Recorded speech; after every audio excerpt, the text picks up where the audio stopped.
আগামী বাংলাদেশে ইসলামের পক্ষে যারা দাঁড়াবে আমরা তার পক্ষে আছি।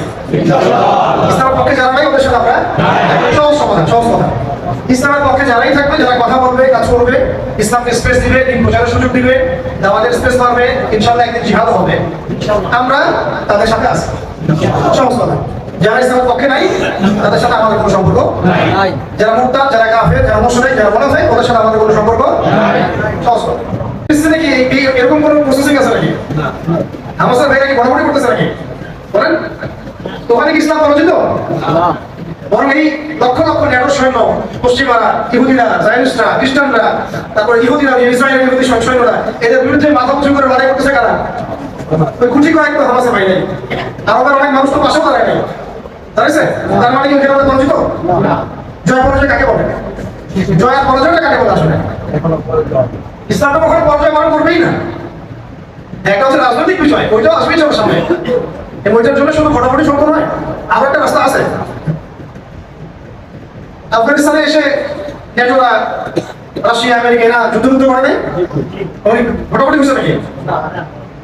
20 বছর আর 20 বছর, প্রায় 40 বছর যুদ্ধের পরে রাজনৈতিক ভাবে কারা বিষয় এখন? মুসলমান নাই তো। বিষয় শর্ত যেগুলো দিয়ে দেওয়া হচ্ছে, এগুলো আসলে শর্ত না। কিন্তু ইসলাম কখনো পরাজয় বরণ করেই নাই, এখনো করে নাই, ভবিষ্যতেও যদি আমরা 200 পেয়ে যাই তো পাই গেলাম, আলহামদুলিল্লাহ।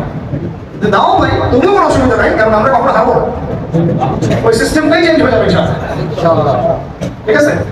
তো এটা যেন হীনমন্যতা না হবে, যারে আমরা এত পরিশ্রম করলাম, কিছুই হলো না। কিছু হয়নি, কি বলছে?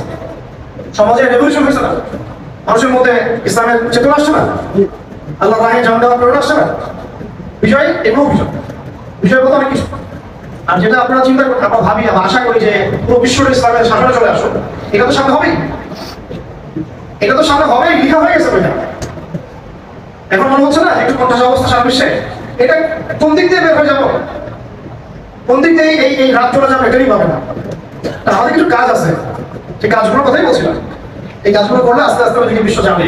কত বড় করে এখন চিন্তা না করে আগে নিজের ব্যক্তি জীবনে চিন্তা, নিজের ইবাদত, আমল, ইসলাম, তাসকিয়া, এগুলো নিয়ে চিন্তা করি। একসাথে থাকি, ইসলাম প্রতি ভাইদের সাথে হৃদ্যতাপূর্ণ সম্পর্ক রাখেন, বিচ্ছিন্ন হয় না, একে অপরের সাথে বিভক্তিতে যায় না, সবাই একসাথে থাকি। আগামী বাংলাদেশে ইসলামের পক্ষে যারা দাঁড়াবে আমরা তার পক্ষে আছি। ইসলামের পক্ষে যারা নাই ওদের সাথে আমরা সহজ সমাধান, সহজ কথা।